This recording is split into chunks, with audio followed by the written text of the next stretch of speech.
Hey guys, how are you doing? Good evening. Welcome to the latest and greatest edition of Nicola Rune's Chess. My best losses Monday. Hey, good morning, Chelsea. It's good to see you. Good morning. Good morning, Daniel. I think it's actually late at night with you. Hey, Chess Lube. It's very good to see you guys. Anyway, so after some fairly significant deal, we didn't have the last 2 or 3 sessions of my best losses. It's time for another session. I have quite a lot of losses to share with you guys. Hey, Papa Botez, it's very good to see you. Thank you for joining us. And as a matter of fact, I have to show a couple of games I played against your daughters. So welcome. It's good to see you here. So today, and let me just adjust this camera a little bit because it looks like it's acting up on us a little bit. Very good.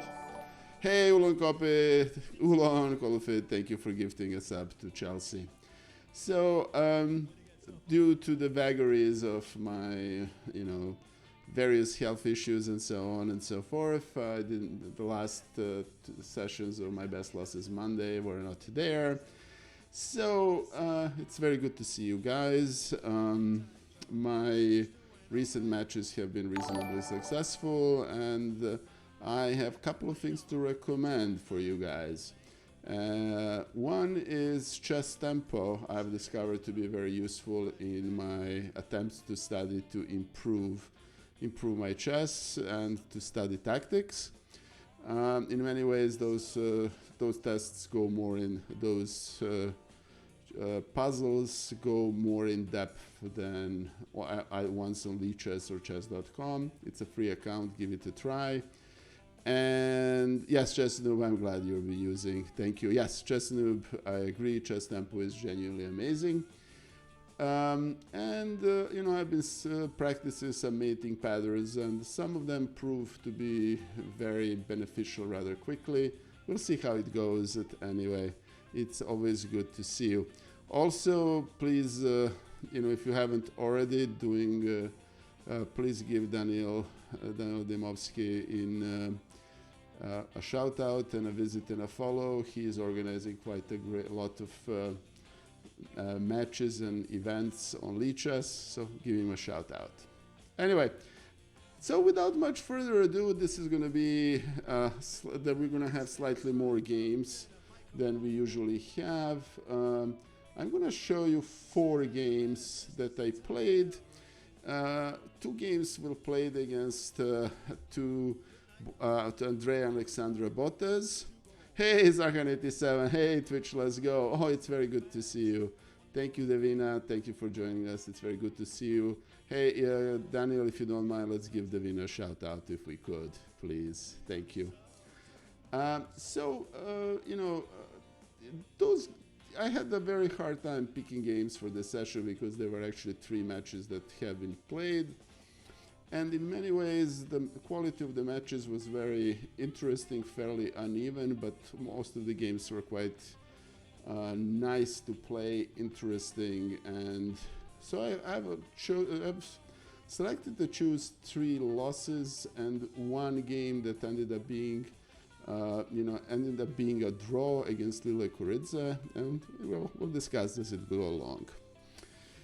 Anyway, so let me start with a game I played against a team of Alexandra Botez and Andrea Botez. They were consulting with each other. They were playing together against me, and I've discovered, and there's some disagreements maybe about what I'm going to say, but I think that Andrea and Alexandra, when they play together, they're a very strong opponent.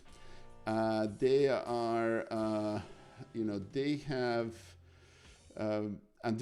has a very has few openings that she plays, but that depth of her opening knowledge is actually very impressive.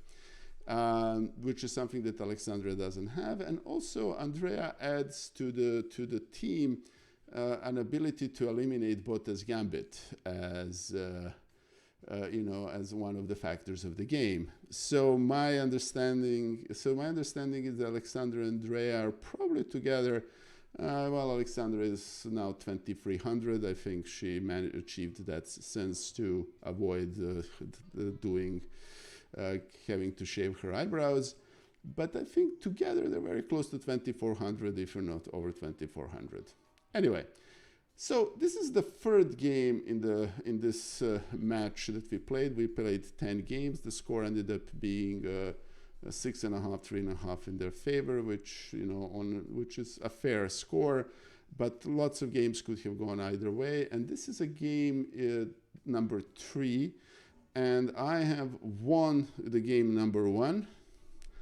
And also drew a game number 2. So in other words, at that point, this stopped being an adoption match and it became a regular match with odds. So what's interesting about this game is, and I'm gonna go for it. Thank you, Papa Botez. I greatly appreciate it. As everybody I think who follows chess on Twitch know, Papa Botez is a trainer and coach, and he probably knows his daughter's chess better than anybody. So thank you, that means a lot. And thank you, Drunk Pyro, for the sub. That's very greatly appreciated. Anyway, so Alexandra has recently started playing this King's Indian attack inspired opening for white, which is characterized by d3, either as a first or a second move. And very frankly, I was prepared for that, and I've decided to to surprise them a little bit and to basically play it as a Pirt's defense with reverse colors. It didn't exactly pan this way, but I think the general opening is fine. I was a little bit imprecise in the beginning, so that's one of the things that didn't work out in this game for me. Anyway, so d3, g3, e5. So this is now Pirt's defense with reverse colors. And knight ed2, and I'm going to switch to this analysis mode so you can basically see. And, like most Pirt's defenses, this is a very safe opening for white, and the computers tend to underestimate its strength here. So, so knight d2, which is inaccuracy, immediate bg2 is better. But what I wanted to play, what I prepared to play is bishop e6. And bishop e6 is a beginning of a 150 attack against Pirt's defense. And I wanted to play that with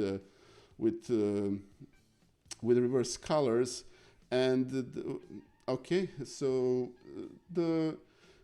it's characterized as playing f6, queen d7, castling long. At some point, king goes to b8, and then you push g5, h5, bishop h3, and it's actually a very powerful weapon against Pirt's defense, either as white as a black. Hey, Worship, my friend, it's very good to see you. Thank you. You're more than welcome here. Thank you for joining us. And I think Daniel has requested a song, so let me start that. If you give me a second. All right. So just bear with me for a minute while I make this happen. So if you guys, okay, France Gall, Michel Berger, I'm not familiar with the song, but looking forward to it. Oh, thank you. Oh, thank you, Worship. Thank you for the sub. That's very appreciated. And thank you, Cool Breeze, EG. As anything else, and Worship, respect is mutual. If anybody says otherwise about you, I'll kick their ass as well. So thank you for that. And hi, Golden Lion, thank you for joining us. So I really like playing a 150 attack against Pirt's, and I'm very comfortable with it, and was hoping to do that in this game with the reverse colors. And unfortunately, I made an error. You see, and I was supposed to play f6 first. And that frequently happens to me. I made a small error into move order. And instead of playing, playing f6 first, then queen d7, and proceeding with the plan. I ended up allowing Alexandra and Andrea to basically disrupt my plans. And we can forget what the computer says here. This bishop g5 goes immediately against the black's plan. And that's one thing that I want to say about both Alexandra and Andrea that I think should be known. They are both of them are very quick to seize tactical opportunities. I have never ever, or have very rarely seen Alexandra or Andrea miss opportunities of that kind to disrupt opponents' plans. And tactical opportunities, they have an excellent antenna for it. So of course, I think knight g5 is played, which basically means that I have to do some, emergencies. I decided to provoke some weaknesses. And playing bishop f5, at which point, I don't really like my position, but I'm fine. And they immediately proceed with a rather aggressive g4, which is objectively not the best move, but from a standpoint of preventing me to playing into my preparation and the games I'm comfortable with, it was very effective. Which was actually something that Alexandra mentioned during the match. It was something that it was one of their strategic goals, and they definitely succeeded here. So I played bishop e6, which is really a bad move. I really should not have allowed this knight to be exchanged for this bishop. I should have played bishop g6 and would have kept advantage. My thinking of this time at the time was that, okay, I'm going to take with an f pawn. I'm going to have the opened f file. This pawn is weak. We're going to castle in the opposite, the opposite sides, and f file will be more important than these doubled pawns. Hey, Maria, thanks for joining us. It's very good to see you. Big shout out to Maria Emelianova Photo Chess. If please. Daniel, if you don't mind giving her a shout out, or one of the mods, that would be great. It's very good to see you. Thank you. I can't believe you're still awake. I know it's like fairly early morning tomorrow, but thank you. Thanks for stopping by. I'm showing the games from my last 3 matches. And hi, Frappuccino. It's very good to see you here, my friend. All right. So after that, takes is a knight move, and takes, and you see how computer is basically changing its valuation very quickly. This is one of my annoyances sometimes, especially with a low depth stockfish. It's not very good at looking at strategic plans. So let's take a look at this position for a second, because I spent some time thinking about it. Yeah, okay, I surrendered the bishop here, but in exchange I have the f pawn, and these 3 pawns really exercise a fairly decent control of the center. The only way that white can really contest the center is to play e4, which is what Alexandra and Andrea played in the next move. And but that comes with a price. So once we play d4, first, black has a little bit more space, and second, this bishop is really only shooting into its own friend on e4, pawn on e4, and really this bishop will not come into play throughout most of the game. It's basically going to be stranded on g2, shooting into g4. Also, if this is King's Indian attack, hold on, let me change the song. Let me continue Dire Straits. And going back to this. So I thought that, strategically this was not a bad position for me. And, knight c4, which computer considers an accuracy. I missed bishop b4, which would have been disruptive, but I really didn't want to allow e5 and to activate this bishop. I really focused on keeping these 3 pawns together, because they really control the center very well. Then we proceed. Bishop d2 is a natural move.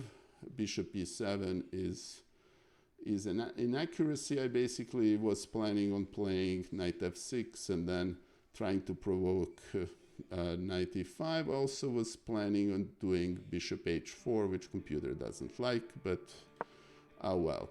So this is a very interesting move, and if you ever watch the VOD, you will see that they actually discussed what was the best way to attack the black king, because black king is fairly safe. These three pawns are undamaged. They haven't moved. The structure is very strong, and they decided the best thing to do is to try and induce me to take on b4 and sacrifice the pawn.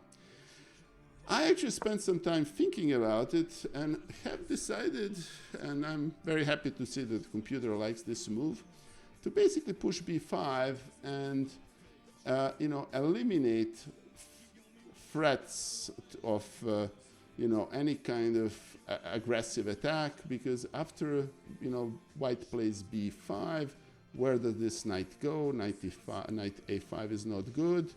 Going backwards is also not very appealing. So I've decided to play b5. It was, and on top of it, at this point, my confidence level was pretty high, because, I've won the first game of the adoption match. Then I am draw the after game, so I'm riding high. And, I'm pretty proud of this move. Anyway, so knight e5 is the best move.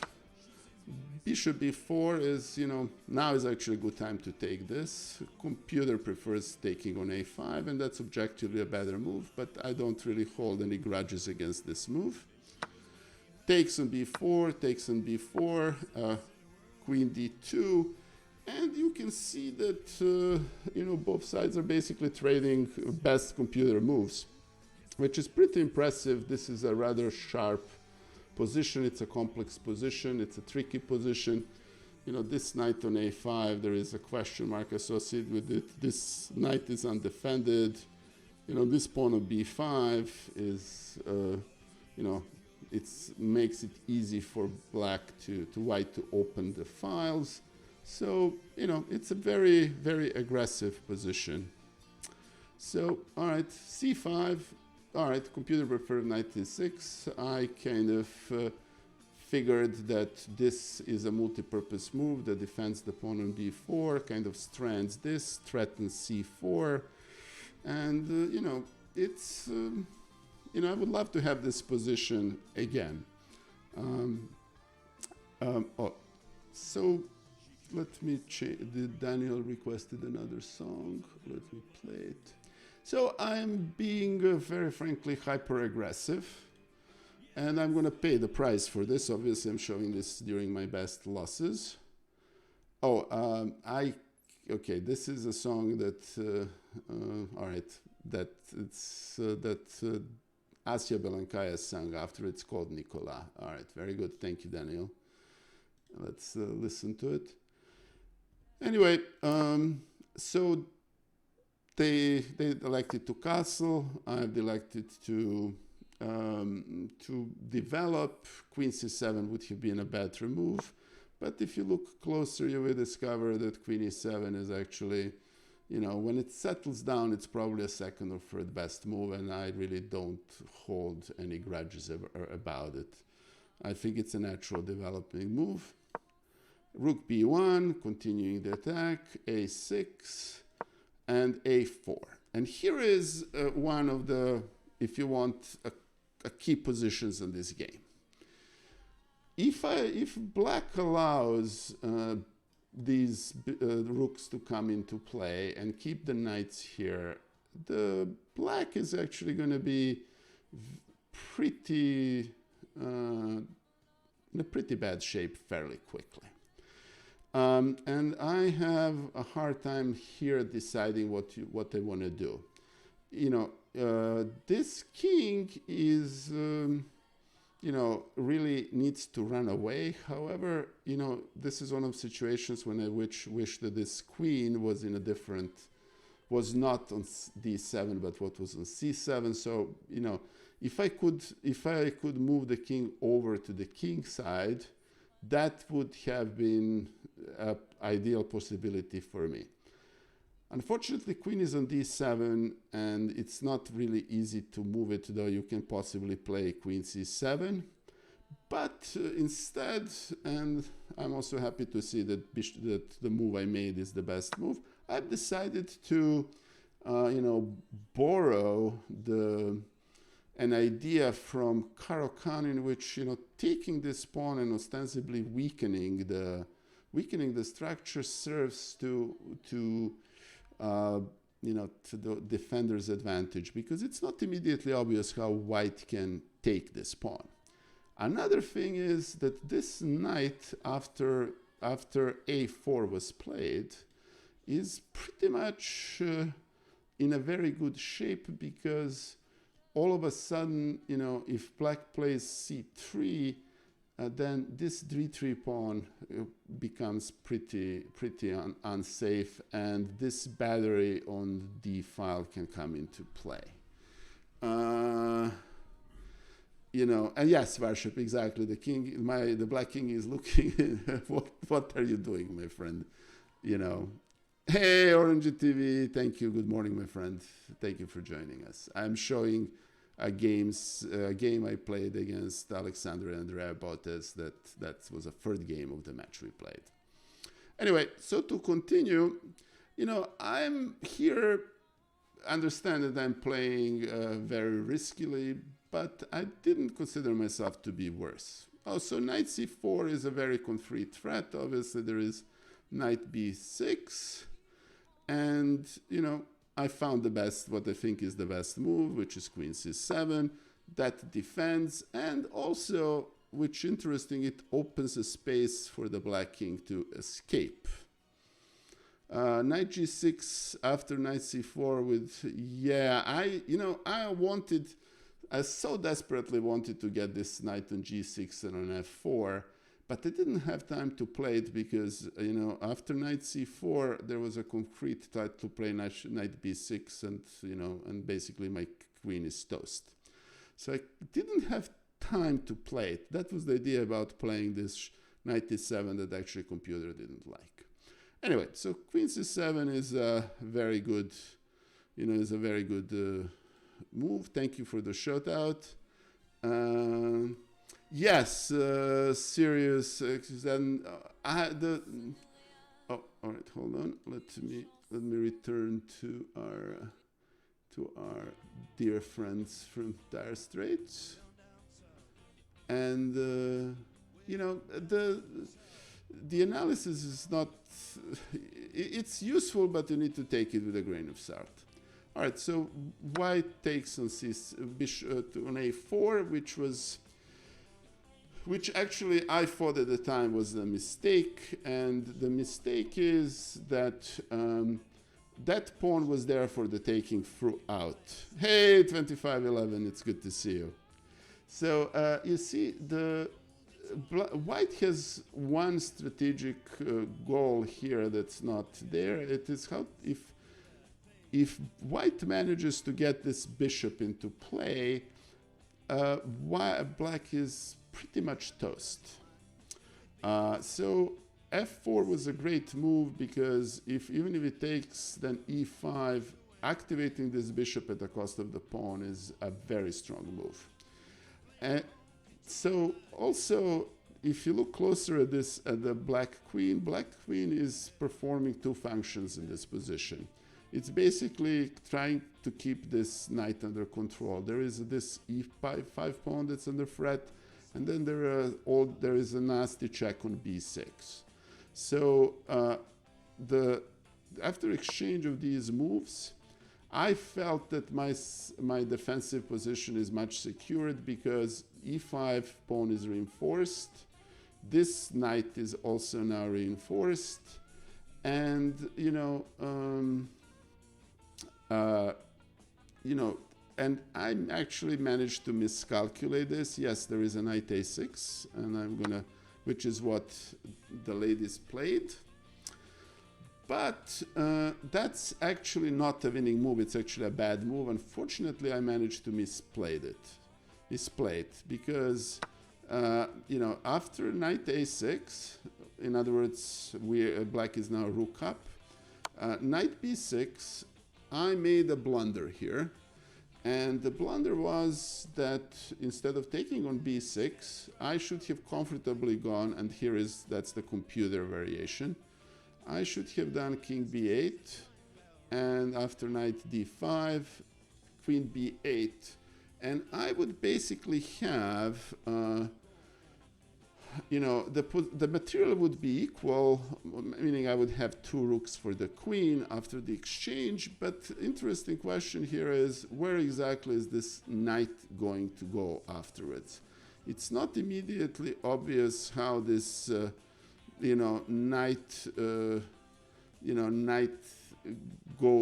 escapes. And this is, if you look at the best computer line, which is basically takes, and then takes, and then something like this, and then, and you can even here take knight d5. So I would basically have a two-piece, and obviously this is inaccuracy. I don't really want to show you the whole variation.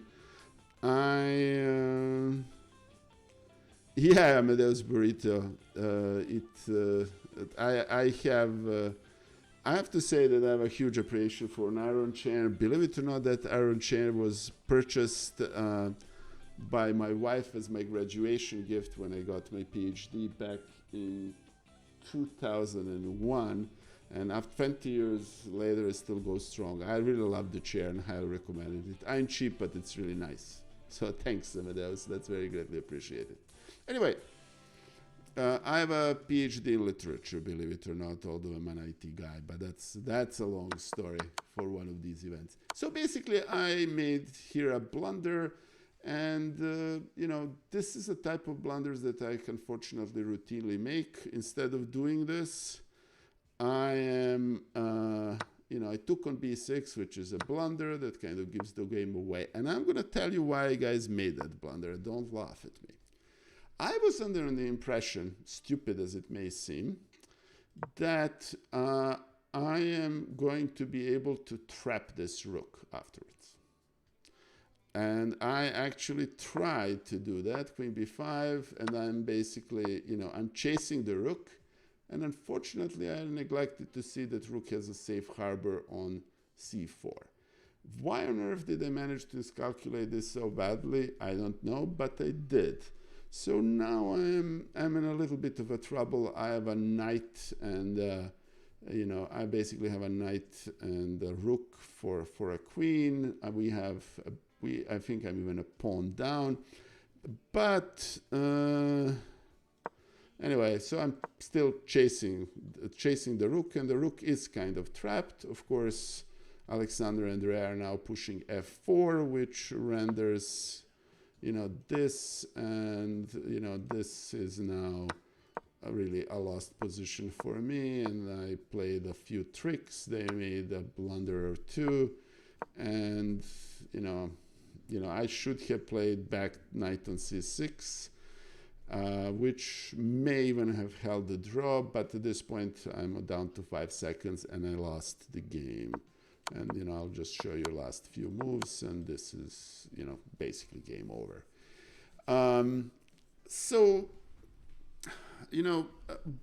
Why did I lose this game?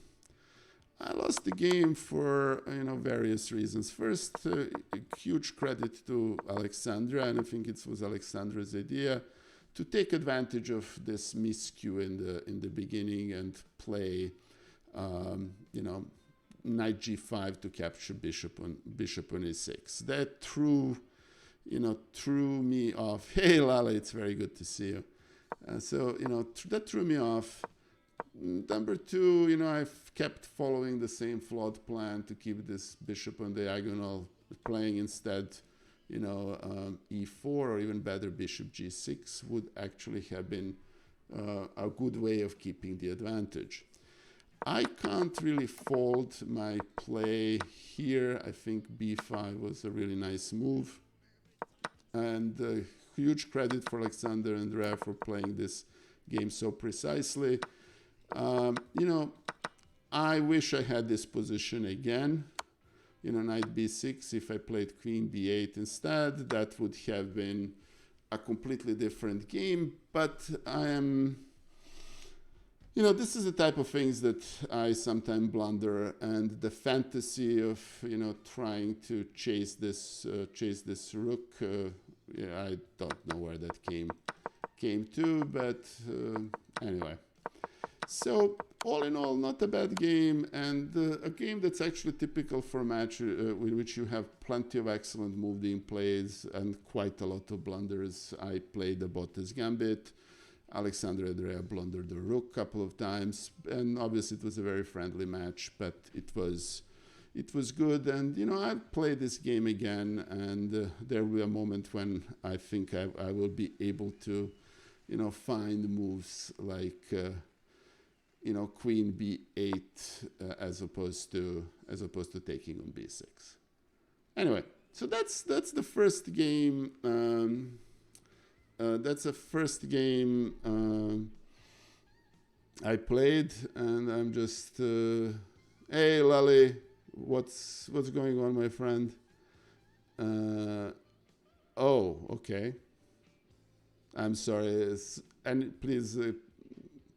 She gifted 1,000 subs to. Okay. Anyway, so this is.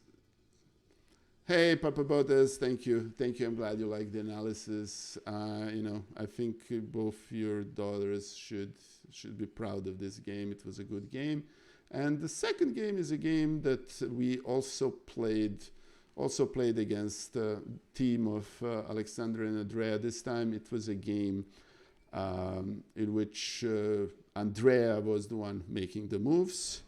And, this was the next to the last game in the match. I'll show you the game. And I'm going to bring the analysis here. It was a game that could have really gone either way. And hashtag chess, thank you. Oh yes, the accuracy was pretty good throughout this. And hey Ulon, thank you for gifting a tier 1 sub to hashtag chess. Yes, that was actually very impressive accuracy. Anyway, so to move on, c5, g6, hyper accelerated dragon, c4. This is something that Andrea and I have played many times. And just one quick thing, there are two different ways to play this position, which is typical. I like to play Marazzi bind. Marazzi bind is characterized by these pawns on c4 and e4 because it largely prevents any attempts of stopping d5. In other words, black cannot really play d5 in these positions. And there are two ways in this line of hyper-accelerated dragon. You can play knight c2, which I also played against Andrea many times. And the idea behind playing knight c2 is that in most of these variations, black plays a5. And knight on c2 first controls these two slightly weak fields in white's position, and also it's a good way to defend against a5, because if black plays a5 in this position, you can play knight a3 and then knight b5. And it's, oh wow, hashtag Rebecca reached 55 on survival puzzles. That's unbelievably good score. I have to admit that's genuinely impressive. Congratulations. I'll watch the VOD. Thank you. That's good to know. Anyway, so basically, since I kind of know by this time, playing quite a lot of games against Andrea, that Andrea likes to plan with e5, I like to play this knight c2 with a3 and b5, and this is what I would normally play. However, since we already played a game with knight c2 in this match before, which yours truly managed the loss by thinking that he's giving a mate as opposed to blundering a queen, don't ask. I decided that I'm not going to play that variation and instead I played what computer considers the best move, which is probably objectively the best move of this position, which is bishop in e3. Yeah, worship, exactly. Hashtag wants to crush you all, then smile sweetly. Scary, true. That sounds about right. Thanks. Thanks, worship. Anyway, so bishop e3, knight c3, all of these are common book moves, nothing really specific there. This is normal dragon. f3 is a standard move. And f3 is a flexible move because if you can play the normal Marozzi bind, which is positional approach to play against the dragon, or you can also transpose into some versions of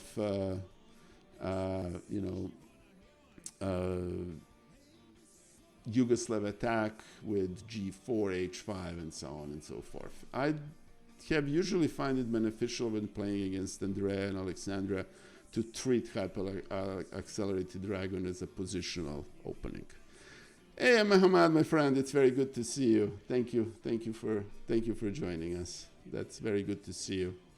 Anyway, so then castle, bishop e2, bishop d7, which is basically a beginning of interesting approach, and the castles, which basically eliminates any Yugoslav attack fought. It's playing positioning, takes on here, and if you look at the last few moves that Andrea played, is that basically what she is doing is she is repurposing her pieces. She's playing bishop d7 instead of knight d7, but then she's exchanging this, and now she's gonna play, if I'm not mistaken, she's planning to play knight d7, which is a normal plan in this position.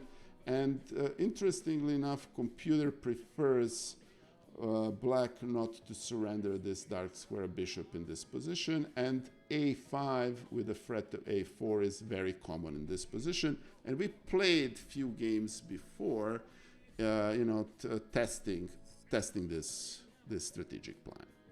So I was quite ready for this, and I want to basically simplify the position. And I don't want the knight to go on e5, which is why f5 is a good move. Also, f5 threatens, f5 and some sort of an attack. This whole black dark square complex around black king is weak, and it's useful to take this advantage. One thing about Marozzi bind is that it's very important that white doesn't play it passively, because if it plays it passively, there are multiple ways in which black can undermine it. a4 is one of them. Then there is an option to play e5 and f5. And if one plays against Marozzi bind, you need to play actively. And this is why f4, I'm pretty proud of that move. So anyway. All right, f4, queen b6, forcing the exchange of queens. And, I'm objectively none of the sides have achieved much. But, I think the situation in the match is that I need to draw this game to win. And we played multiple matches along the way, and I think the match we were playing was I was supposed to draw last two games. I didn't, I lost both of them, but to win that part of the match. So draw serves to my advantage. Knight d5 is a normal move, here, and this is a very equal position. I have here decided that I'm gonna a little push it. I don't necessarily mind this move because if you look closer, black rooks are slightly more active, and if as analysis go further and more depth, Stockfish is basically saying, yeah, it's an equal position, but white cannot really sit back on and not do anything. Here, this is actually a fairly significant inaccuracy because they're trying to go to c5 and activate the knight, but they are allowing me, computer really wanted me to take on c8 and then play bishop g4 and put the pin on this. I decided instead that I'm going to push this e6 pawn and take the advantage of the fact that this b7 pawn is there. It's not the best plan in this position, but it's it's a plan. Let me put it this way, and I don't necessarily hold myself too much grief for coming up with that plan and following it. Anyway, so knight c5, it's basically a mistake, similar to the one I made. Takes, bishop g4, and here is a part of this game which I'm actually which I normally have trouble with, which is one of those when you don't have any concrete threats, but you need to come up with a strategic plan. And I'm pretty happy with the next 5 moves or so that I made, because I converted this into a position that's significantly better for me while playing positionally, which is something I'm not very good at least I don't think. Hey, Megamaniac, my friend, it's very good to see you. Thank you for joining us. I'm showing my games with a couple of matches. I'm showing next to last game against Alexandra and Andrea. Okay, so this is rook e8. In other words, now this pawn is a little bit threatened. b4 is a very natural move. Knight a6 is, not the best move. Rook c4 prepares doubling the rooks and also defends this pawn. And this pawn, basically, this rook and this pawn control this knight. So this knight really has nowhere to go unless it wants to go over there. But then after it goes to b8, can't go to c6, can't go to d7. So this knight is a little bit on the dim side. All right, so b5, that's a very good move. Rook e4, moving the rook over to target this pawn. Still in the very good, knight c7, asking the question of this pawn. And here is, a move to basically first keep threatening the pawn on e7 and also gaining a tempo to put the bishop on c6. And here is a position in which, very frankly, I'm not going to be modest if I say this, when I was very proud with myself, because I went from a position, this was basically more or less equal, to a position in which I have a fairly significant, I have a slight advantage. In other words, I can play here for a win. And, although if the pawns are, the number of the pawns are the same and so on and so forth. One note to self that was very useful to me in this match was that I find it very hard to convert positions like these. In other words, how to keep improving positions like these to the extent that I can actually win games from these positions. And, all of this is now still there. I take on b5. I'm now, significantly better. And, I'm still significantly better. And here is what, to me, happens very routinely.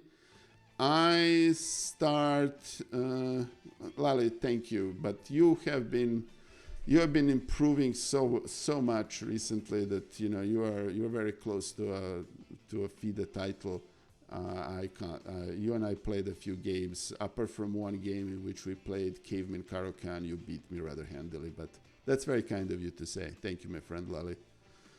Anyway, so now this is supposed to be a one position for white, okay?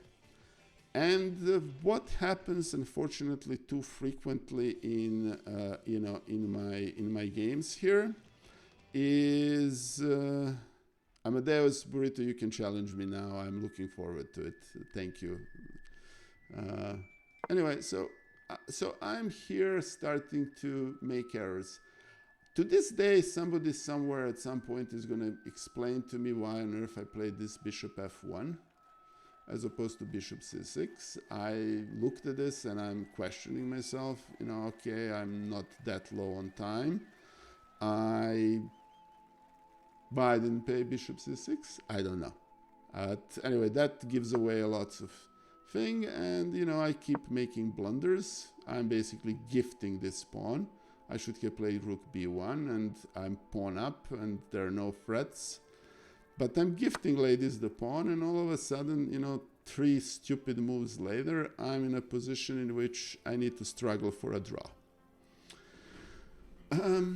And this happened to me in matches, in this match more than once against Alexandra and Andrea. I'm a pawn up, I have a position very well, and then I blunder the advantage away. And incidentally, it didn't stop here. Okay, so now, I get, if you want, serious. Now I'm pawn down, or I'm going to be pawn down soon. So I blunder another pawn to make pawn down. Please don't ask me why. Why on earth why I didn't play g3, which is a perfectly normal, a perfectly natural move. There are no threats. I just gifted 2 pawns to Alexandra and Andrea. I understand I'm a big supporter of chess at Twitch, but gifting pawns is not part of that. Anyway, but then, after that, the end game starts being interesting, and, I'm objectively lost. But then, I'm not without opportunities to defend myself and motives. Like, this g4 is kind of pushing too hard.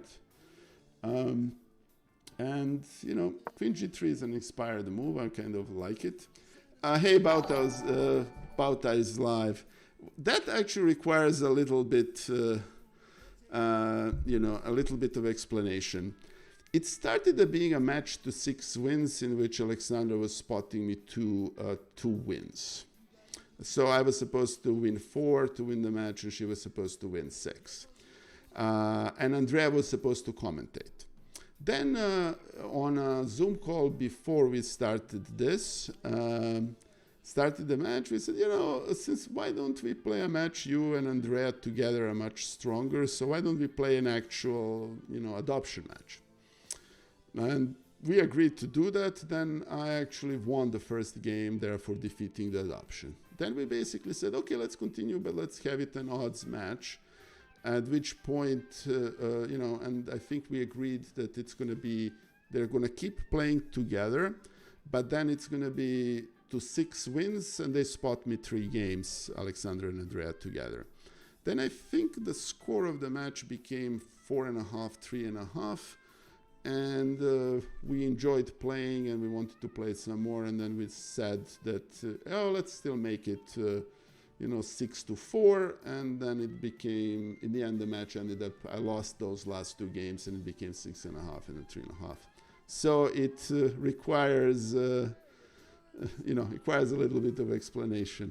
Anyway, Botez, I hope that didn't bore you to death. And Chessnob, my friend, I wish I could say it was a content sacrifice. No, it's a blunder sacrifice. It's, yours truly still blunders way too much. But anyway, but that doesn't distract from this game, which I found very interesting.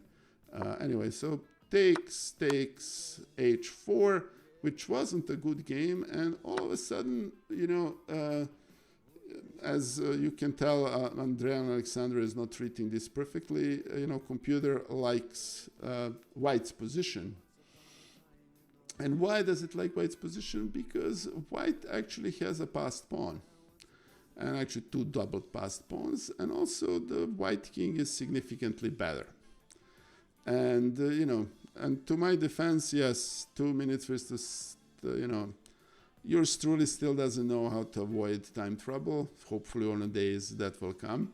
The time control on these games were 5+2, and obviously 5+2 for Alexandra and Andrea. It's very fast. They're great bullet players. And, you know, yours truly, as Lile said, has issues converting positions. Anyway, the Veshvaroks 1, 2, 3, 4. Good morning, good morning, my friend. It's good to see you here. So I needed to play fast, and you know, the King G3 is inaccurate. So I should play Rook D2. Okay, fine. Thank you, computer. And I am somewhere around here. Obviously, after gifting another pawn, I actually found what was the best option for me to save this position. And mind you, I need a draw. And for me, the best thing to do is to basically use this G pawn and use the king to escort that pawn to the promotion square. And in other words, nothing else matters, and you know, this rook can be activated alongside the b file to attack. The bishop can go to d5, and you know, these three pieces and king on g5 or it can be used to promote the pawn. And in retrospect, that was an excellent plan. And you know, although it wasn't converted into details and there were, God knows, plenty of blunders, as you can tell, the plan itself holds up. And you could tell this is now a drawn position. And obviously I'm showing this on my best losses, which basically means that I managed to lose, and I'm going to show you the moment I lost this. And if you look here, this is a dead draw. And here is, you know, I'm playing best moves. I'm obviously going to get the, you know, get the king to, you know, this pawn is going to have to be sacrificed. And I lost it basically in two moves. And this is the first move that was an error. I should have played rook h1 and so on, and even king h7 is, when settled down, is a draw. But with king h7, the path to draw narrows. I basically should have played rook f1 and basically kept the king here and the king in g7 and rook on f8. This position would have been a much easy draw. So what happened instead was I played king h7, which is actually not as much a mistake as it is. It's still 0, 0, 0. Rook a8, which is not a good move. And let me explain, actually, the vagaries of this position just very briefly. I'm not going to turn this stream into an endgame analysis, but the way for white to win is... okay, I'm going to answer yes to that poll, and I'm going to explain that in 1 second. So, you know, rook a8 is actually not a good move. But the strategy here is to get the king behind, rook behind the pawns, and try to get king in, you know, in as closer to the promotion square as possible. So that's the general strategic plan to draw this position for the best option for white. I managed to mess this up. And, you know, and you will see g8 is bad, it's still a draw.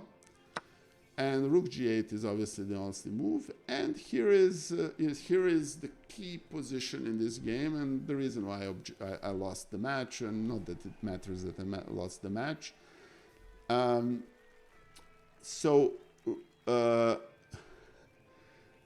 Rook g8, as you can tell, draws this position. And king g8, which is what I played, loses. Why? Because with the rook here, first, I cannot give any checks, and rook cannot really control the advanced pawns. And also, as Lale said, I am giving away a key tempo because after I'm playing anything with a rook or I'm trying to attack the pawn, I'm exposing my rook to a tempo attack against the king. And believe it or not, this what king g8 loses, rook g8. Rook g8 is a draw. Darn, screw me. I should have thought about it in, memo to self. Yes, and Dvoretsky should have taught me too. But, in harassment of the match, fact I have 9 seconds and so on, I managed to mess this up. So, I'm gonna spare you guys the details. I didn't play badly the rest. But here is a problem. You see the king. King is basically shouldering my king away from the pawns. And if the king was on g8, I can give a check on e8 and bring the king over. And then it's, this particular strategy, which is very easy and very easy to follow, is lost. I messed this up. Anyway, rook a1. I'm kind of trying to give the checks. And it doesn't help that we're in this position. My darn king and is in the way of me getting the rook to the back. And and my problem is that you see, this is why queen g7 is mistake. I should have pushed the king to h6 and then I would have had time to do it. It's still been a lost position, but it transpired into pretty easy win for black. And obviously the minute the pawn gets on e2, I then, I don't have any options here. I'm basically dead. And I lost the game by a tempo, and that's game over. So, obviously a little bit of a painful game for me. I lost, I lost the game that I shouldn't have, but that's part of the learning process. This is why this is my best losses. I'm pretty happy with the way I played in opening. I really don't fault myself. I'm pretty happy with the way I handled this middle initiative endgame until the moment when I started needlessly sacrificing pawns. I converted this from objectively drawn position into one position in about 5 moves. Then in the following 5 moves, I blundered away 2 pawns. And then, this ending, I don't fault myself for not playing exactly precisely. And then, obviously, the key move in this position, the key is, this is one key position. Rook f1 was a natural move, which would have, would have been a better move. And then they actually gave me another chance. G8 is obviously a natural move. Rook g8 would have drawn the game. All right, so, I have,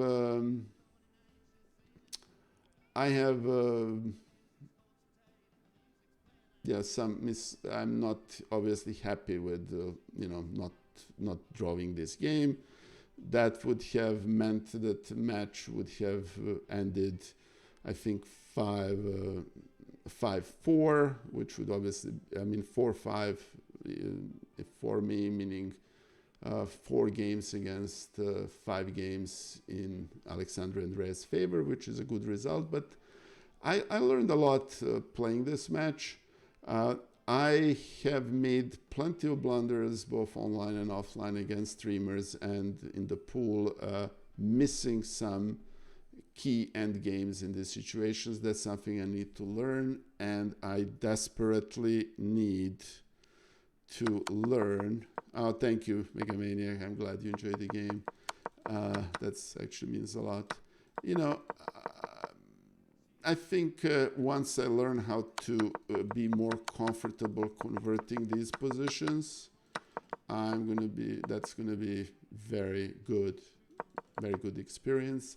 And for the record, first, I want to say I'm very grateful to Andrea and Alexandra that they found time to play this match against me. It was a very useful experience, and I'm very happy that I had that opportunity. Somebody somewhere is going to explain to me what I was thinking when I played this Bishop F1, but that's a conversation for another stream and another opportunity.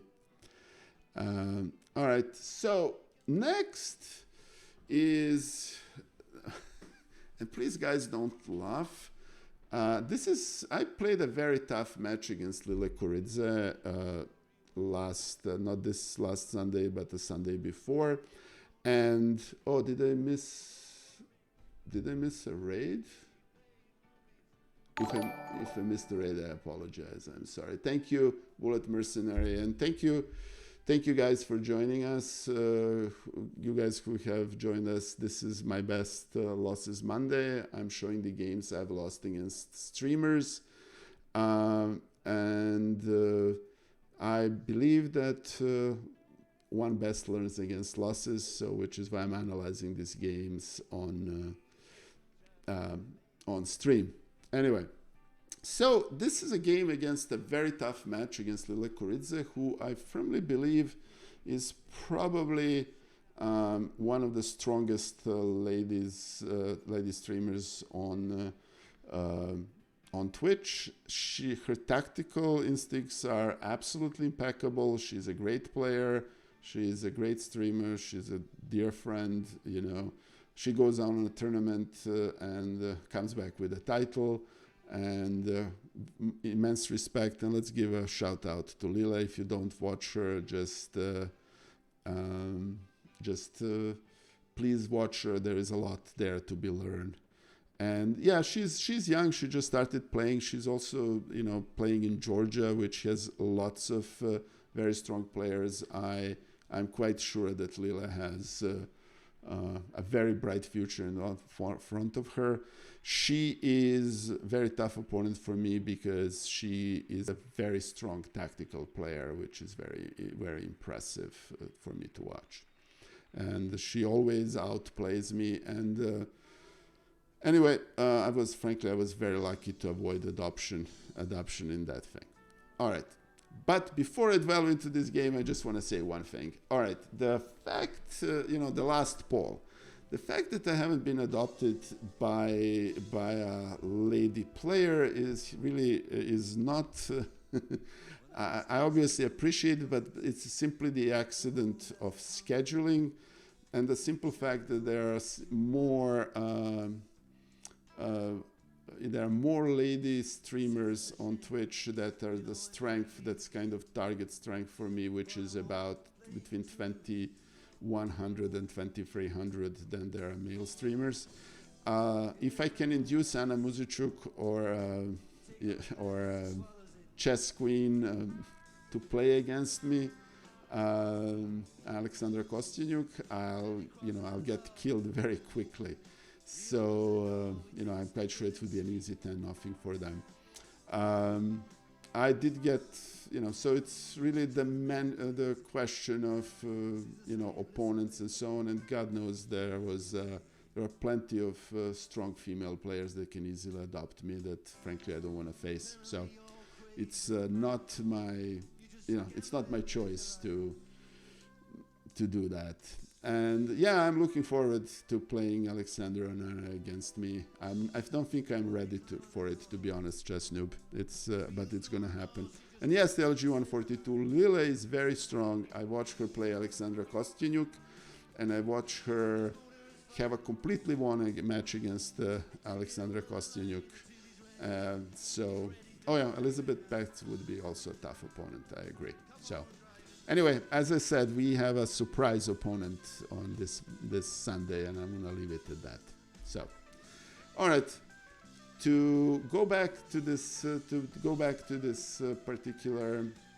particular game against Lile, let me say a couple of things about the match.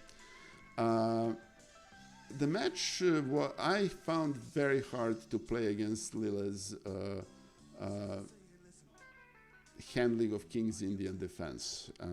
I basically did not have any chance whatsoever in against Lile's kids, King's Indian defense, and she beat me rather handily. And though it doesn't look in analysis, I was very much outside of the comfort zone. With white pieces, we played. It's a completely different story. Lile plays Najdorf, and I'm very comfortable playing Adam's attack against Najdorf.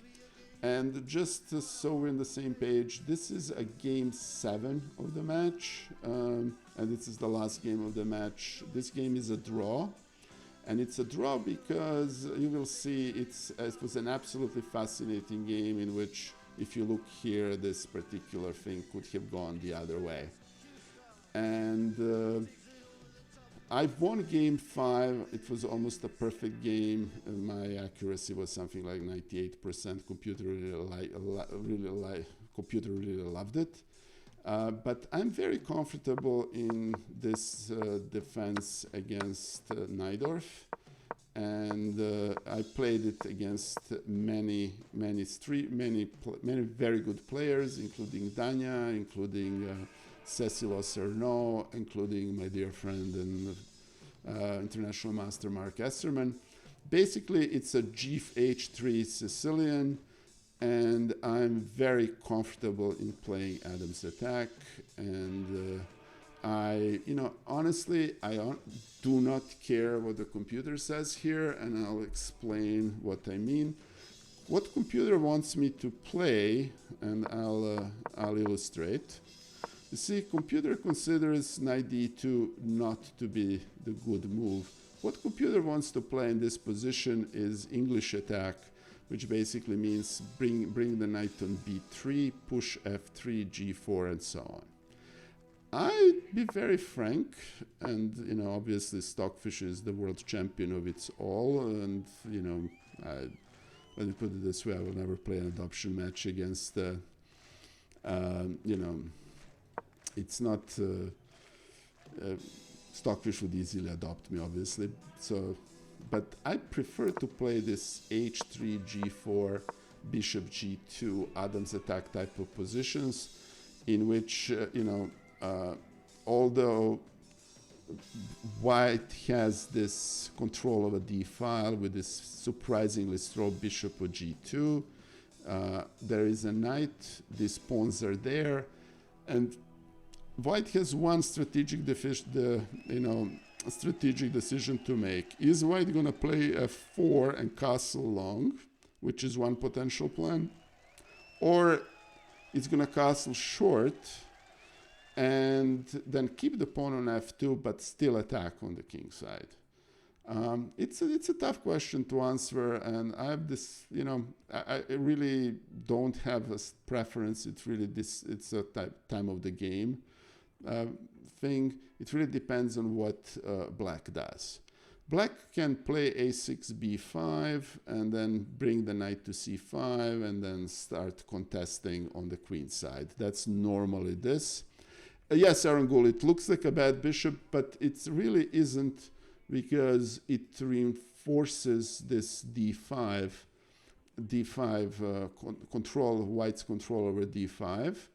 And also, if white castles short, which is not going to happen in this game, this bishop g2 is essential for defense of the white king, because if obviously h3 and g4 with bishop on g2,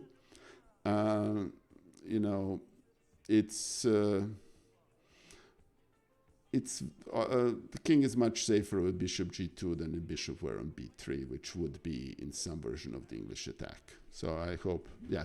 Oh, and Elvid, no, Daniel Dymowski is a dear friend of mine and a mod in this channel. So no, the exact opposite of bot, as a matter of fact.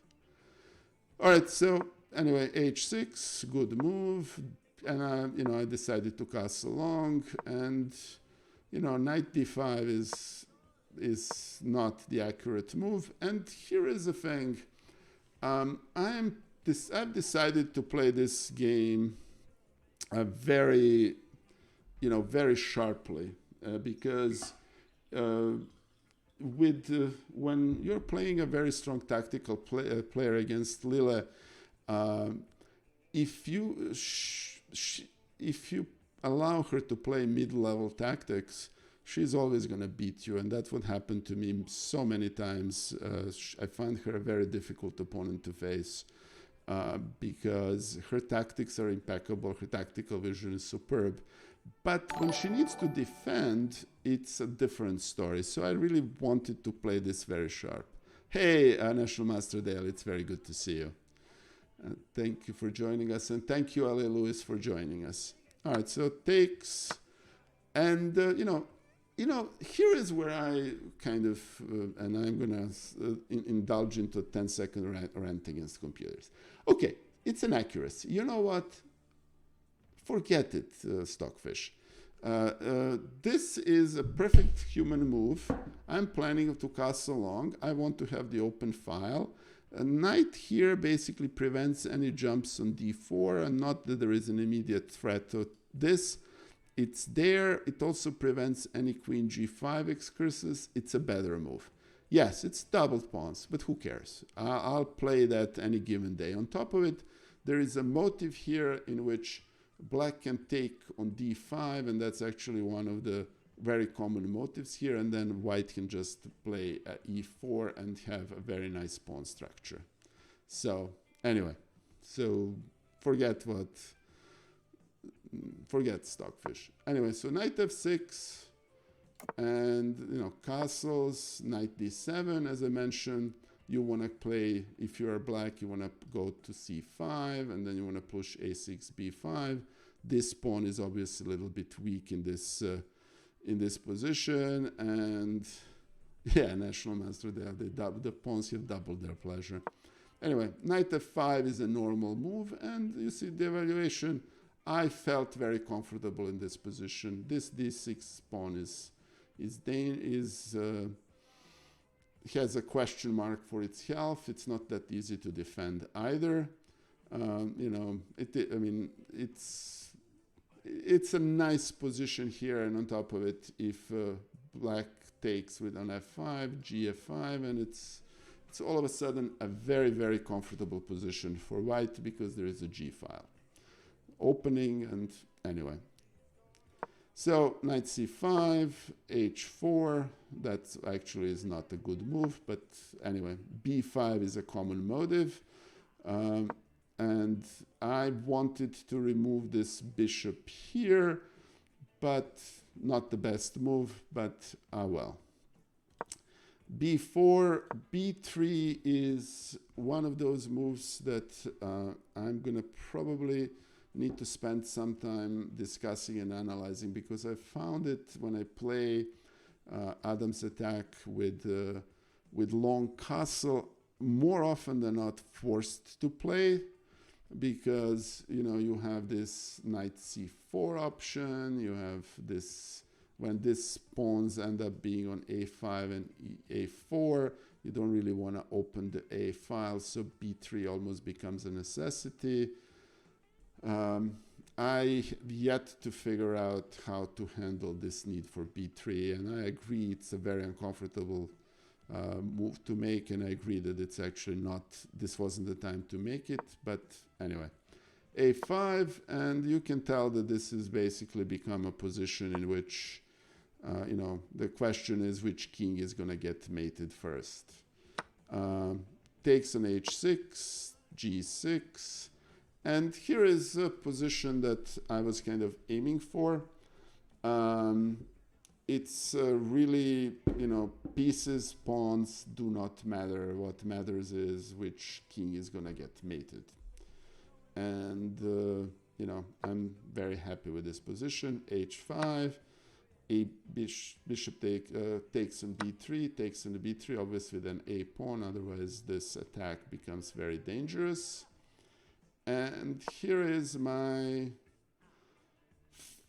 for the record, the reason I'm showing this game as my best losses is because by any standard, I should have and would have won this game. But I drew it, and you will see how and why. Let's stop here for a second. So what is going on in this position? Black has a very concrete threat to take on b3, and then take with the b3 with another knight and capture the queen. Also, if there is also danger of taking on b3, then rook a1 and opening on a file, which would be deadly for white. So here is a question, and obviously there is a threat against the queen and so on and so forth. The best move, actually, to my utmost pleasure, I found the best move in this position, and the best move in this position basically means forget about the queen. Black really doesn't have a time to capture the queen, and here is why. Knight d7, best move, takes, and keep in mind this potential fork on b3 is still there.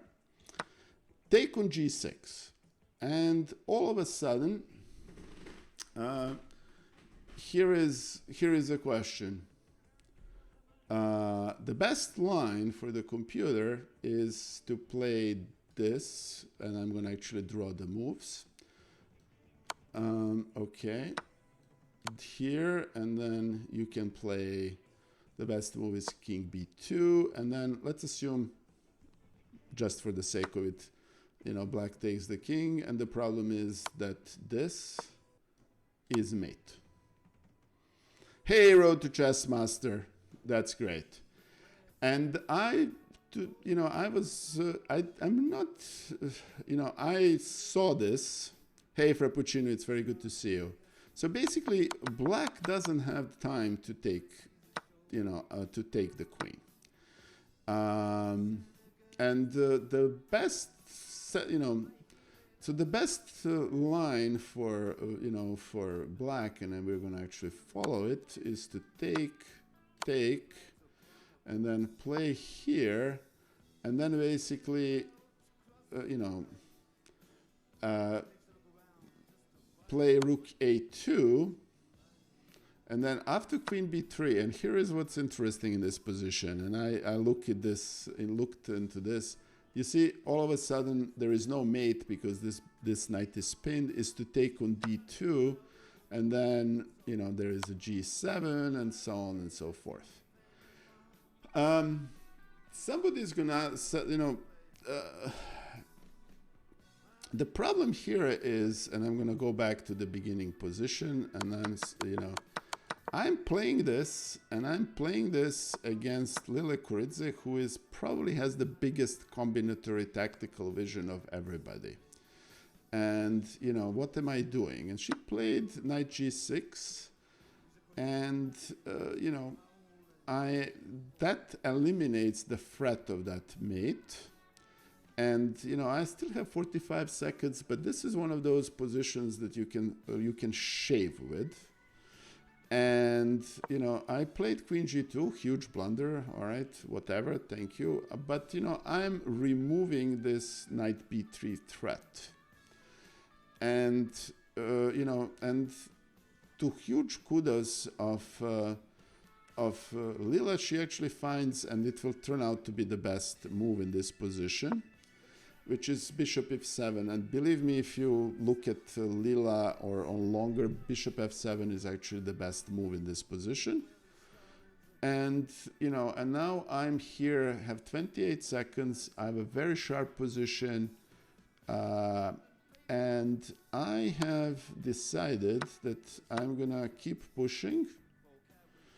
Yeah, exactly. Queen g2 is a completely logical move. Computer calls it the blunder. Yeah, of course. Yeah, good luck. Thank you.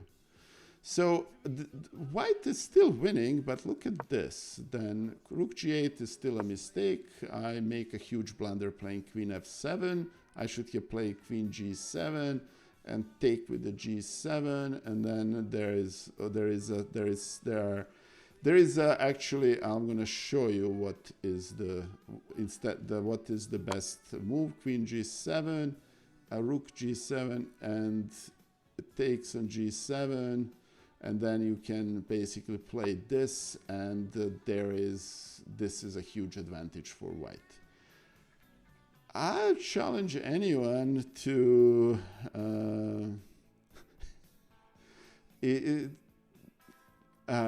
it's just, you know, I'm not in a, and there is also some line there that ends up in here in a mate of 7. I'm looking forward to the days that I can calculate that in, 20 seconds and so on.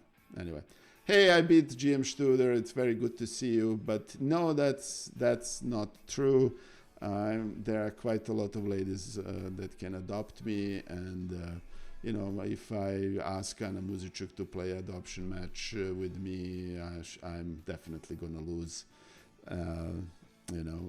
or Alexandra Kostyanyuk or so on and so forth. While it is true that I managed to defeat an adoption attempts by multiple ladies, that, it's simply the fact that there are more lady streamers in the, 200 to 300 ELO ratings range above me than guys. So, no. And Erangel, I played Jen a couple of times on one of her sub events, and Jen usually beats me handily. So yeah, there are plenty of ladies on this planet that could beat me, and I'm, so no worries. So that's the right answer to that question. All right, so then we, Queen G2, blunder, thank you, Stockfish. Bishop F7, another inaccuracy takes, and honestly, this. Should I have found Queen G7 in 11 seconds? I should have.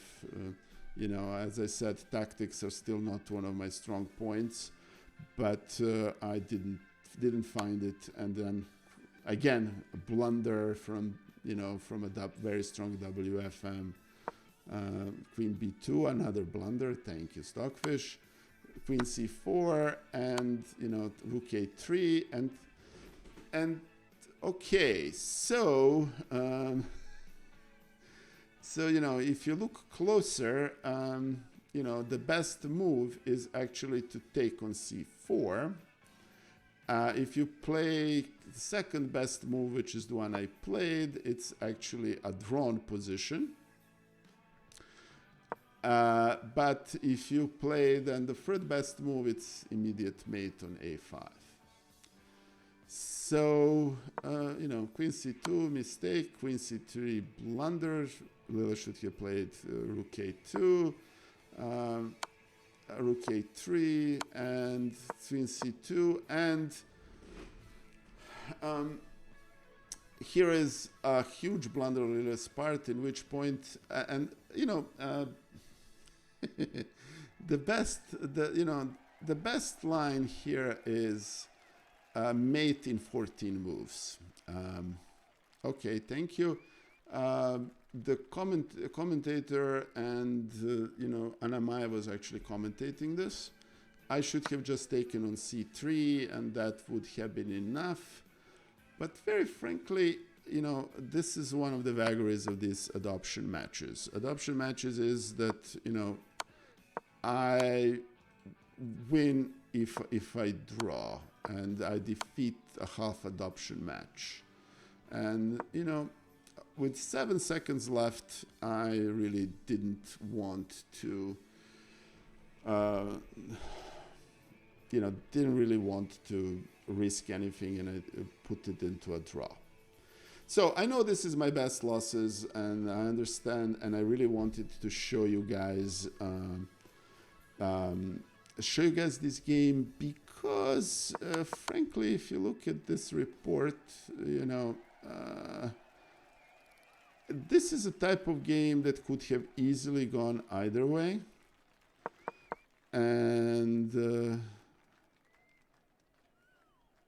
Hey, Road to Chess Master, thank you. I'll check his stream. If you guys don't mind, let's give him giving a shout out. I'm looking forward to checking him out. I'm always keep my eye out on new chess streams.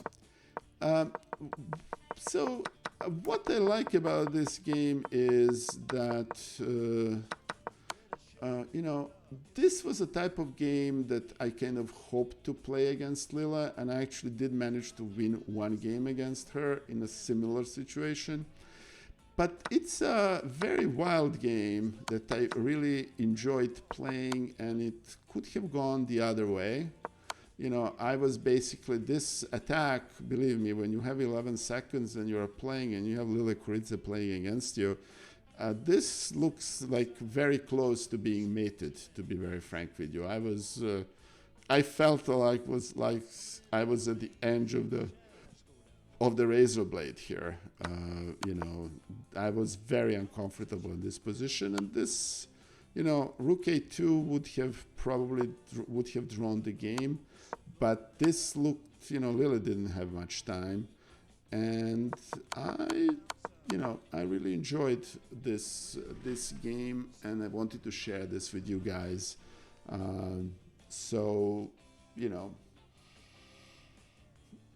It's a wild attacking game that could have gone either way. And once again, let's give a shout out to Lile. Lile is if you are she plays subs all the time, and she's great into tactics, and I'm quite sure she's going to be a Georgian champion in a few years. So we're very lucky to have her.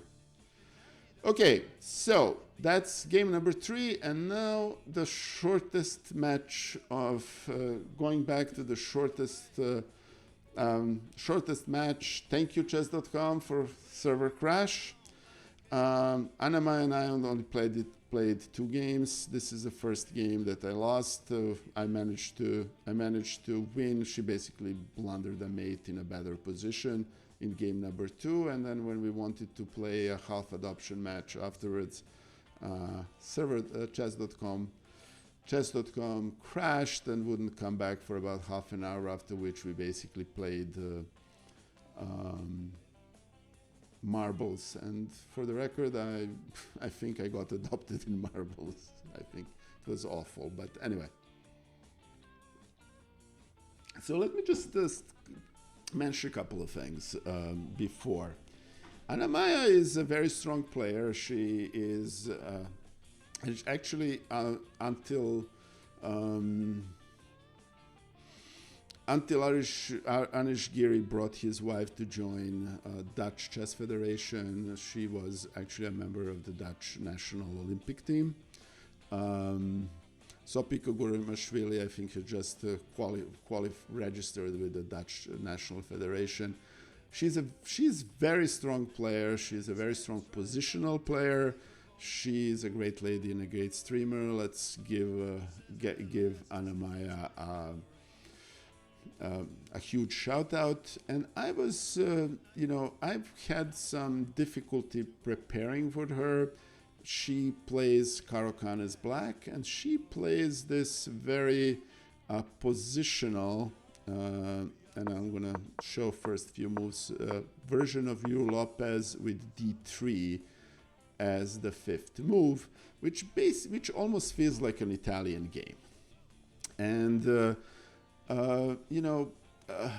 for more than one game, historically, I felt the same way I felt against Dila Belenkai and a couple of other positional players, in which, I'm being, hey, chess lover, my friend, thank you for joining us. It's very good to see you.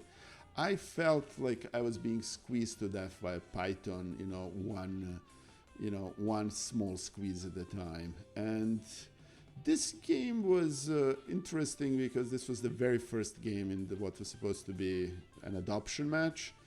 And I did come prepared, and I knew what to expect. So let me show you this. Bishop c5, it's the best move in the position. And I didn't really want to contest, to go into b5 contest. I played this in the game number 3, which ended up being, actually technically I lost it because the server crashed when I was on the move. And we only played, I think 10 moves before that was this. Yeah.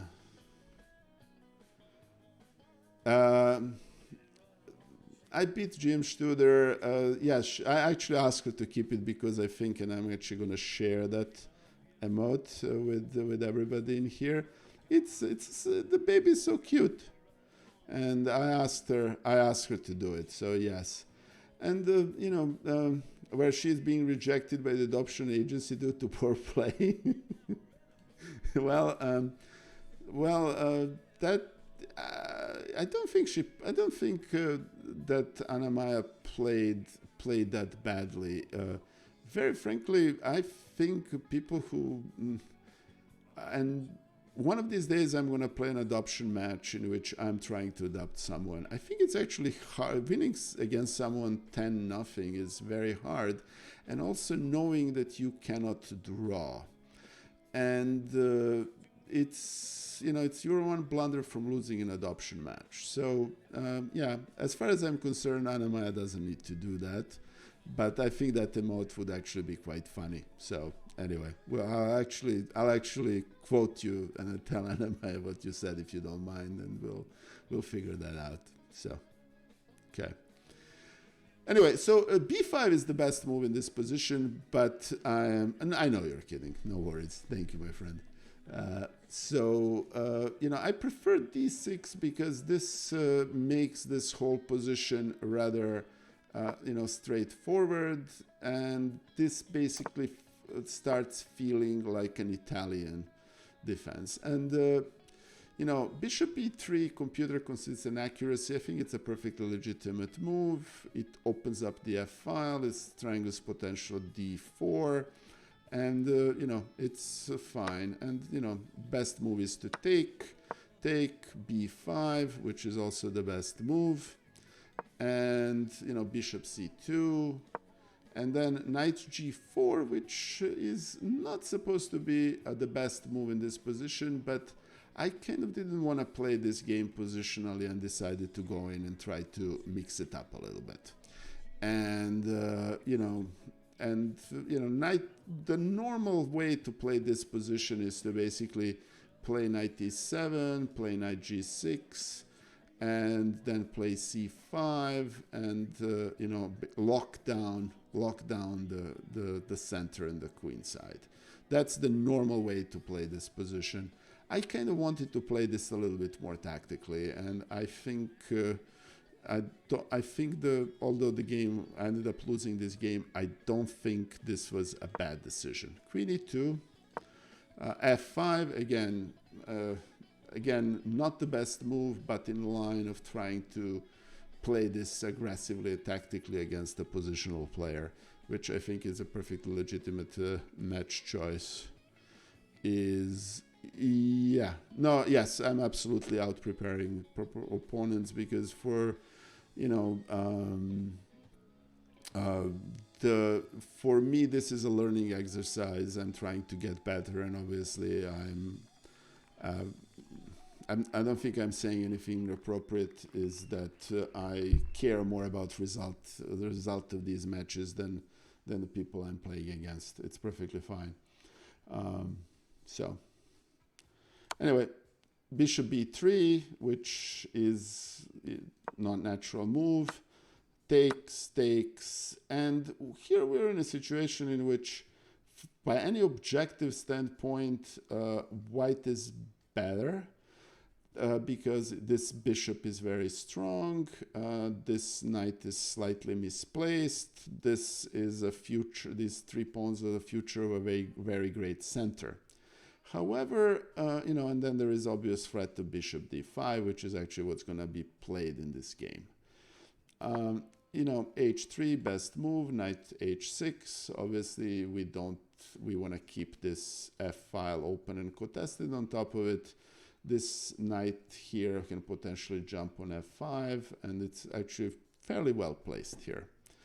So E4, knight goes back to D7, bishop D5, which computer considers an inaccuracy, but it's a very natural move because you know, this is a nice spin. This bishop is very strong and kind of prevents the strategic black's plan, which is to play E7 to E7 to G6, which is a strategic plan for black in this position.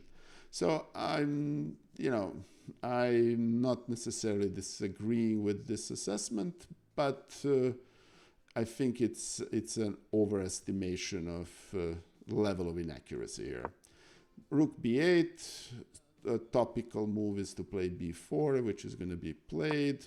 A4, and now I actually agree that this is inaccuracy because this plays into black's hands. Black's plays b4, computer prefers bishop a4. I actually think that this is a stronger move, and it would come, if there was a bigger depth in here. Take on knight bd2, knight e7. As I mentioned before, the strategic plan is to move this knight to g6, and now that f4 is open, to go to knight f4, and that's where that knight is going to end up being. Bishop c4, knight g6, both sides are following the plans. D4, knight f4, and queen e3, which is actually not a good move. And here is if you want, the reason I'm showing you this game and why this game ended up in the lost column.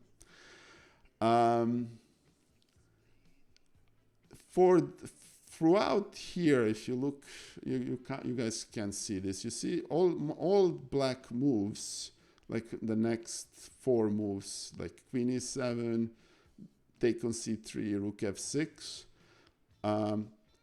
are marked as red, and that means they're blunders, because the black has one tactical motive that yours truly missed, and that motive is to basically play bishop h3, and then takes an h3, takes an h3, takes an h3, and then whatever white plays, and the best move is to play this, to play knight g4, and then after queen leaves, let's say queen goes queen e1, plays knight f4, and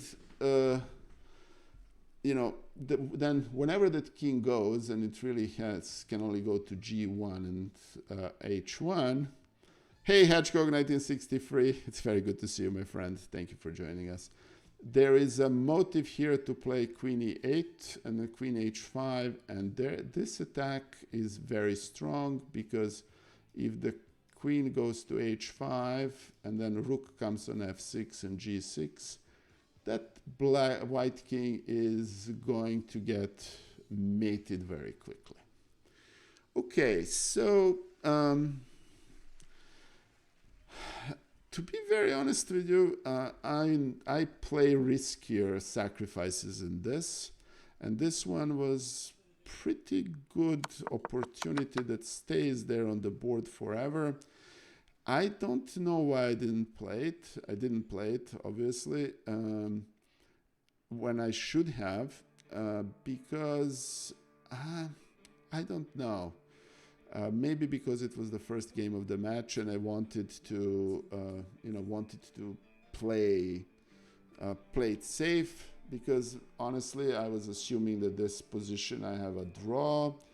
I really didn't see, frankly, how to get the queen to the over, and I did not also see that I have that with queen of e3. I have this extra tempo that makes the whole sacrifice correct. because the reason this queen e3 is a mistake, and computer is actually exactly right, it's a mistake, is because after black plays this, this, this, and then whenever king goes, and let's play here, I can play knight g4 with a tempo. And it's that tempo that basically makes this whole sacrifice worthwhile. I didn't see it. I'm not gonna, as they say here on stream very often, I'm not gonna lie. I didn't see it at the time, and it would have been a really nice sacrifice. And there's something to be said about, defeating adoption in the very first game. But anyway, I hope that days when I will be able to see sacrifices of this kind are gonna come, because that's a kind of tactical motive that I have missed in quite a few games in these adoption matches. I missed a similar sacrifice against Aman. I missed the similar sacrifice against Chiu, but that would have been a nice move. Instead, I played a safe move. I reinforced and kept playing the game positionally. I played queen e7, reinforcing the e5, and obviously it's a mistake because I didn't play bishop on h3. Anamaya takes, normal move, and then she plays knight b3, which computer considers a blunder, and it's a blunder because this motive stays in the game and neither side is playing, and computer is upset. Oh well, anyway, so I'm also starting to, and bc3 is missed win. I'm kind of hoping for a play on the b file, and I still want to attack, but I want to attack without the sacrifice. And sadly, Anamaya found, and if you look here, queen c5 is actually the only move, and that basically makes the game better or an equality for white. Everything else is a significantly worse move. So queen c5, queen e8, which surprisingly enough is the best move. I'm now here also very low on time, and I'm hoping to play something along the line of queen h5 and there, but I have run out of time, and here I have flagged. So okay, well, game one loss. What am I gonna take from this game? What I'm gonna take from this game is that these Italian-like positions have actually more bite than one expect. And although knight g4 is not liked by the computer, is actually a perfectly valid move. It threatens this pawn. This knight, and pushing f5, I have no regrets there. The position was handled fine. Rook b8 is a perfectly good move. Knight e7, knight g6 is the move the computer like. The outpost on f4 is really fabulous for this knight. And very frankly, I felt that at this moment, I felt that I was better. I didn't really find a way to convert that advantage, but I felt I was better, and the computer bears me out. And very frankly, if I had time here to play queen g6, and do a slow poke attack, I'm pretty sure I would have at least drawn, if not won the game. I just ran out of time because I completely, misplayed this queen c5, king e5. The important thing in the position here is that attack is more important than the number of pawns here. And you see queen g6, queen g5, bishop h3. This is actually a very... I'm going to just play this, knight g5, rook e8, and so on. There was plenty of play in this game if there was enough time. Yeah, thank you, chess lover. I thought I'm pretty good, Queen G. Yep, exactly. Yeah, I think I was planning on playing Queen E8 throughout the game, and that's the motive that pervades, and that's actually the motive that justifies this whole H3 thing. But I neglected to spot this in this position. Let me. Yeah, after Queen E3, I neglected to see that this Queen on E3 gives me a key tempo. That's the type of tactical opportunity that I really do not see yet, and that's one of the areas that I'm going to work in my chess. And that's actually, incidentally, the type of tactical opportunity that, for example, Alexandra, Botez, and Andrea as well, and even more so Lile, immediately see and immediately seize upon. So I'm looking forward to be able to do that. Anyway. So those are the last 3 matches that I've played. I'm finding these matches very useful. I find them very challenging. I find them motivating for me to prepare for them.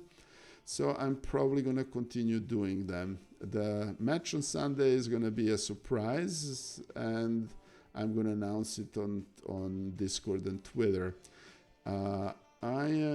I hope you guys find this very useful. I find me analyzing this video helps me a lot to kind of go over my own games, and with chat it's very useful. So thank you for joining me, thank you for being here. And now I'm gonna just stop music for a second, and we need to make the most strategic decision of the evening, and it's the question of who we are going to raid. I think all right, so you know what, I don't think I have ever raided. Thank you, Amadeus Marita, that's good. And yes, my next stream will be with one and only international master Great Anna Rudolph, and Wednesday 5 p.m. Eastern time. It's gonna be there. Thank you. And we will gonna raid international master Rosen, who is a great streamer and a friend of this channel, and he's playing subs. So you guys will gonna have an interesting stream to follow on.